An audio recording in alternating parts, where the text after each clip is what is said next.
Doctor Satish, मुझे एक दो चीजें बता दी। एक, मेरे दर्शक कह रहे हैं कि राहुल गांधी के पास कोई एक्सपीरियंस नहीं है, उनको पहले चीफ मिनिस्टर बनना चाहिए। मैं याद दिला दूं, सिर्फ याद दिला दूं, इस देश के आप अगर उनको सफल प्रधानमंत्री इनमें से किसी को भी मानते हो, चाहे वो जवाहरलाल नेहरू हो, चाहे वो शास्त्री जी हो, चाहे वो इंदिरा गांधी हो, मैं राजीव गांधी का नाम नहीं ले रहा हूं, आपको बुरा लगेगा, अटल बिहारी वाजपेयी हो, मनमोहन, ये कहीं किसी प्रदेश के चीफ मिनिस्टर नहीं थे। सिर्फ याद दिलाने के लिए आपको किया। मैं डॉक्टर सतीश एक बात और कह रहा हूं, इसलिए ये जो अमित शाह साहब हैं और मोदी जी, ये दोनों लोगों की एक दिक्कत यह है कि ये ऑपोजिशन के प्रति जिस भाषा का प्रयोग करते हैं, जिस भाव भंगिमा का करते हैं, और इनको कोई आईना दिखा देता है तो इनको बहुत बुरा लगता है। कल वो जो जब नए जो संहिता बिल निकले हैं, जो क्रिमिनल नए सीआरपीसी और उनका आ रहा है, तो वहां कोई रेफरेंस नहीं था, लेकिन वहां पे भी अमित शाह याद दिलाने लगे कि जिनके मन में इटली है वो इटली की बात क्या करेंगे, उनको तो इटली याद आता है। अच्छा, इधर से कोई खड़ा होकर ये नहीं पूछ सकता है कि जिनके मन में तड़ी पार है उनको तो तड़ी पार ही याद आएगा, क्योंकि इटली तो 50 साल पहले था, तड़ी पार तो अभी 10 साल पहले था। मैं सिर्फ इसलिए कह रहा हूं कि आप ये इटली इटली करके क्या बताना चाह रहे हैं इस देश को। तो अगर आप अच्छा इनको कोई तड़ी पार बोल दे तो वो देशद्रोह हो जाएगा। मैं ये बात इसलिए कह रहा हूं कि मैं डॉक्टर सतीश आपसे भी समझना चाह रहा हूं, भाषा की जहां तक मर्यादा की बात है, गांधी फैमिली के ऊपर जैसे छोड़ दिया जाता है कि आप सब लोग इस पे अटैक करो, वो चाहे मीडिया हो, मीडिया में इनके प्रवक्ता हैं, वो लगातार अटैक करते हैं, और इनकी बात अगर कोई याद दिला दे। मेरे यहाँ कोई एक दर्शक कह रहे हैं कि ओबीसी फैमिली से हैं। मोदी जी ओबीसी फैमिली से नहीं हैं। मोदी जी जब चीफ मिनिस्टर बने तो उन्होंने अपने जात को ओबीसी तब बनाया, वो पहले से नहीं ओबीसी थे, उन्होंने उस जात को कहा कि ओबीसी हो जाएगा। जैसे राजपूतों का कुछ वो किसी किसी राज्य में ओबीसी, हम लोग भी बैकवर्ड में हैं किसी राज्य में, तो ये खुद ही स्व घोषित बैकवर्ड है। डॉक्टर सतीश, मैं जरा इस पे जानना चाहूंगा कि राहुल गांधी के मूल को लेके, सोनिया गांधी के मूल को लेके लगातार जो हमला होता है। देखिए आनंद जी, एक बात बहुत स्पष्ट हो जानी चाहिए, की जानी चाहिए कि अगर संघ को कभी किसी चीज से खतरा लगा है, लगता रहा है, तो नेहरू गांधी परिवार रहा है। आप अगर याद करें जिस प्रकार से नेहरू जी के बारे में भ्रांतियां और गलत गलत चीजें फैलाई गई, वो संघ की द्वारा ही ज्यादा फैलाई गई। उसमें अवश्य ही, जैसा कि पाटिल जी ने भी कहा और पाठक जी ने भी कहा, उसमें कांग्रेस जन भी शामिल रहते हैं।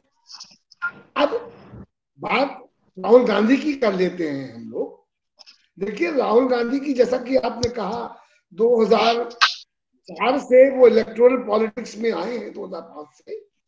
मैं पत्रकार होने के नाते उनकी बराबर एक, जिसको कहते हैं, नजदीकी से उनको पढ़ता रहा हूं, देखता रहा हूं, सुनता रहा हूं, और 3-4 अवसर उनसे मिलने के भी मुझे मिले, जबकि सेंट्रल हॉल खुला हुआ था, जब पत्रकारों को सेंट्रल हॉल में जाने दिया जाता था। अब तो इस सरकार ने आकर जो सीनियर पत्रकार हैं उनका भी जाना बंद कर दिया है। तो ये तो मैं फ्रीडम ऑफ द प्रेस की बात कर रहा हूँ, जिस प्रकार से प्रेस पर क्या कहना चाहिए, प्रतिबंध लगाए जाते रहे हैं और लगाए जा रहे हैं। अब देखिए, मैं पाटिल जी की एक बात से बिल्कुल 100% सहमत हूं कि राहुल गांधी एक गांधी के दिखाए हुए मार्ग पर चलने वाले लोगों में से हैं। महात्मा गांधी की बात कर रहा हूं मैं, महात्मा बुद्ध की बात तो नहीं करूंगा, और महात्मा गांधी की बात कर रहा हूं। आज जब देश की राजनीति के जो मॉरल वैल्यूज हैं वो बिल्कुल नीचे गिर चुके हैं, ऐसे समय में मॉरल पॉलिटिक्स की बात करने वाला, मॉरल वैल्यूज की बात करने वाला राहुल गांधी है। अब राहुल गांधी चूंकि इन वैल्यूज की बात करते हैं और उन वैल्यूज पर अपनी पार्टी के लोगों को भी चलने की सलाह देते हैं या उम्मीद करते हैं कि वो इस पर चलेंगे, वो नासूर बन जाते हैं। देखिए, जैसा कि कहा गुलाम नबी आजाद, अब गुलाम नबी आजाद को मैंने बहुत नजदीकी से देखा। गुलाम नबी आजाद में कहीं मॉरल पॉलिटिक्स के नाम की कोई चीज नहीं थी। और भी नेता जिसको ग्रुप 23 कहते थे, उनमें अधिकतर नेताओं को मैं व्यक्तिगत तौर से जानता रहा हूं।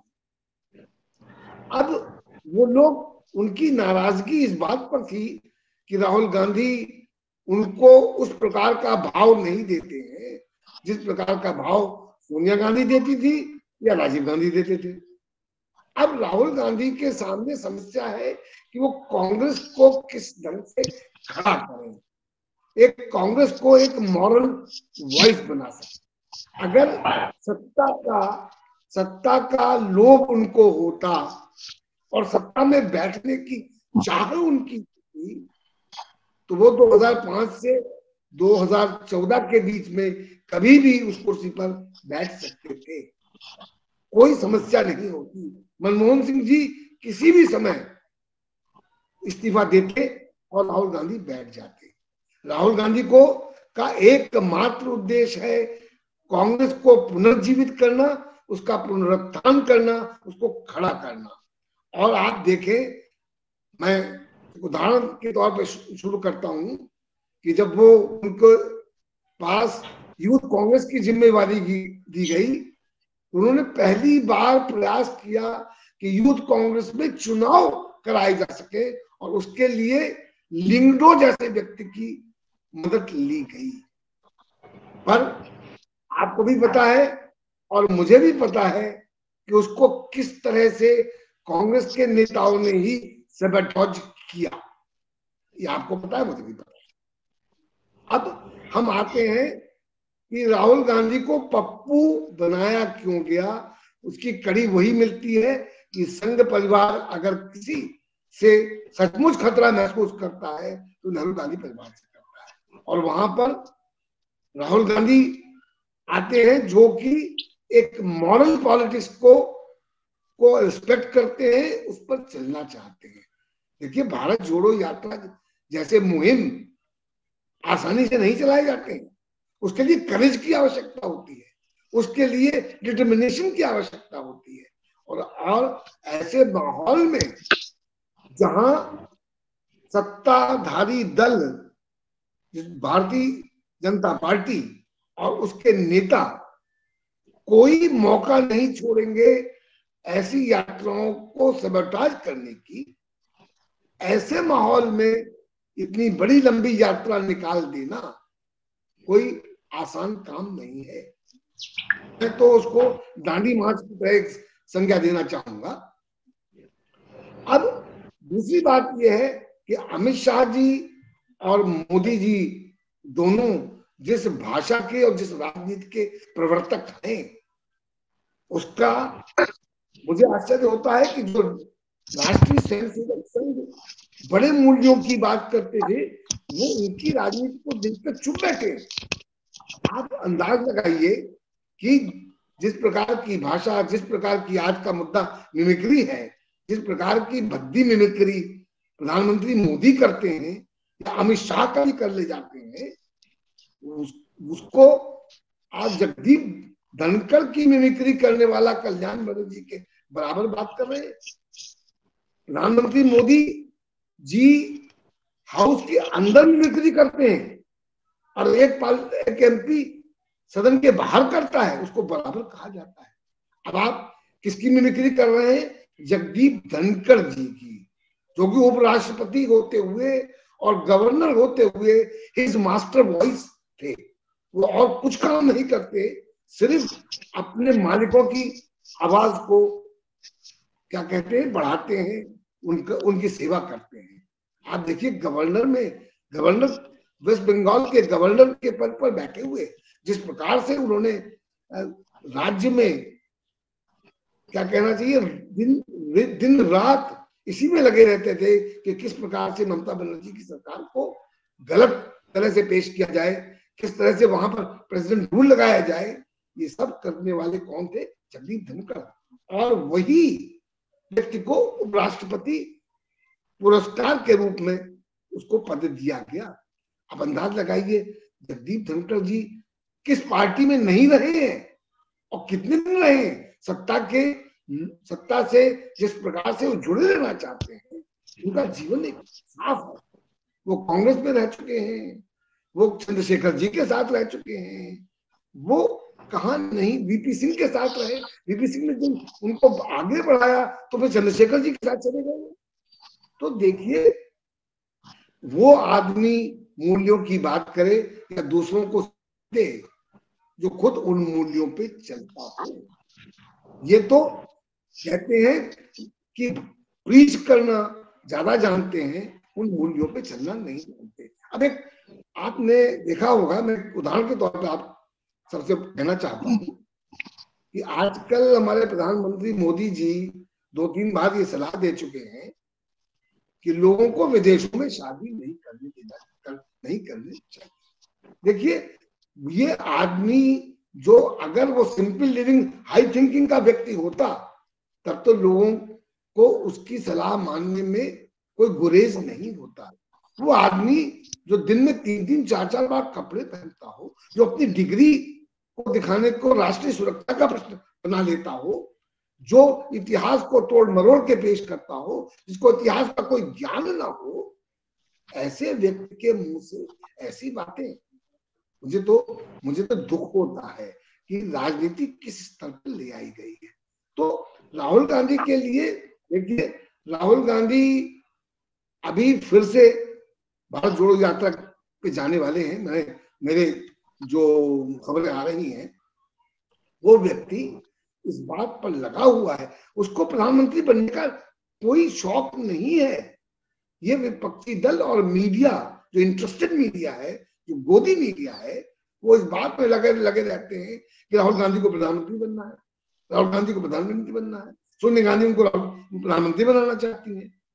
अरे जी, अगर कांग्रेस का वश चले तो वो सचमुच इतिहास में पहली बार एक दलित को प्रधानमंत्री बनाना चाहेंगे।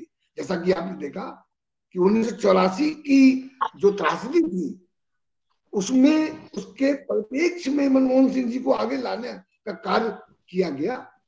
देखिए कांग्रेस ने ही सर्वप्रथम एक महिला को राष्ट्रपति बनाया, सबसे पहले एक दलित को अध्यक्ष बनाया, राष्ट्रपति बनाया, क्या जी जी जी। और आज कहते हैं हमने रामनाथ कोविंद को बना दिया। अरे भाई, आप जिसको बना रहे हैं उसमें भी तो बेस्ट पर्सन को सामने ला सकते हैं, या चाटुकार को सामने लाएंगे, या जिसकी योग्यता न हो उसको आगे लाएंगे। कांग्रेस ने के.आर. नारायणन जो पढ़े लिखे इंसान थे, जिनको ज्ञान था, उनको राष्ट्रपति बनाया। ये गौर करने वाली बात है। राहुल गांधी अगर किसी को कर रहे हैं, किसी को साथ लेकर चल रहे हैं, तो वो व्यक्ति पढ़ा लिखा होता है, उसको नॉलेज होती है, वो काम करता है, प्रोफेशनल होता है।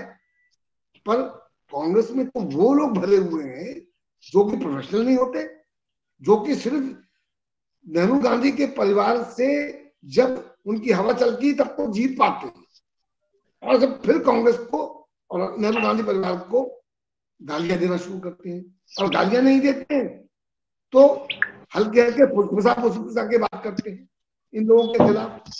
तो देखिए कुल मिलाकर कांग्रेस की जो बड़ी क्राइसिस है वो कांग्रेस खुद है, उनके अपने नेता हैं। जनता में अभी भी कांग्रेस के प्रति आस्था है, और राहुल गांधी और गांधी नेहरू परिवार के प्रति आस्था है। देखिए चुनाव आज मैनिपुलेशन ज्यादा है। आजकल इलेक्टोरल मशीनरी किस तरह से धन का उपयोग होता है, जिस तरह से बाहुबल का उपयोग होता है, वो चुनाव है। और हारना जीतना हर पॉलिटिकल पार्टी में हर नेता के साथ होता रहता है। डॉक्टर सतीश, एक सुना आज 3 लोकसभा में वो जिससे वो कोई दिन खाली नहीं रहता है, 3 लोकसभा के सदस्यों को आज फिर सस्पेंड किया गया। मैं डॉक्टर सतीश एक चीज जरा आपसे जल्दी से पूछ लूं। मैं इसलिए वो हालांकि वो प्रश्न कोलसे पाटिल साहब से पूछा था, लेकिन आपसे पूछ लूं बहुत संक्षेप में। देश के 2 बड़े, मैं इनको बहुत बड़ा मानता हूं, हालांकि पिता पुत्र हैं, रोहिंटन नरीमन का जैसा व्यक्ति, इतना ईमानदार, इतना कर्मठ और अपने अपने अपने अपने काम को जानने वाला, इस देश के कानून को जानने वाला, कॉन्स्टिट्यूशन को जानने वाला, उन्होंने 3-4 दिन पहले, अगर आप देखिए जिस तरह से 370 वाली बात पे सुप्रीम कोर्ट के जजमेंट को और सुप्रीम कोर्ट की पूरी बात को उन्होंने रखा है। कोई भी व्यक्ति, मैं हर दर्शक से चाहूंगा जरा जाके देखिए कि आपके और हमारे साथ क्या मजाक हुआ है। दूसरा, फली नरीमन ने करण थापर को एक इंटरव्यू में 370 वाले जजमेंट को खराब जजमेंट बताया है और उसके कारण भी दिए हैं।